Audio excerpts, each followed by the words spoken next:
আপনারা একটা lake city proposal দিয়েন না, ভরাট হওয়াটা রোধ করা আপনার কাজ। আপনি রোধের চেষ্টাটুকুন করেন, চেষ্টা করে যদি ব্যর্থ হন তখন তো বলা যাবে যে চেষ্টা করেছিলাম তাও পারিনি, কিন্তু আমি চেষ্টাই করি না তারপরে আমি বলি ওরা ভরাট করে ফেলছে, ওরা দখল করে ফেলছে, এটা কিন্তু কোনো গ্রহণযোগ্য যুক্তি আর হবে না। এবং আরেকটা হচ্ছে যে আপনার ড্যাপের সাথে সামঞ্জস্য, আপনার আইনের সাথে সামঞ্জস্য করে ড্যাপের জলাশয়গুলোকে চিহ্নিত করতে হবে।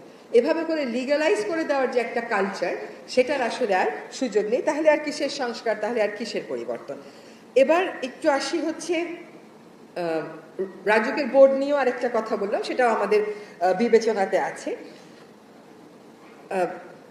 লিভেবল ঢাকা নামে আসলে আমাদের বা বাসযোগ্য ঢাকা, এখন আপনারা যদি মনে করেন যে 53 বছরে যেটাকে আমরা পরিকল্পিত উপায়ে অপরিকল্পিত উপায়ে আইনের প্রয়োগ না করে একেবারে অবসবাসযোগ্য করে দিয়েছি, সেটাকে বাসযোগ্য করাটা সহজ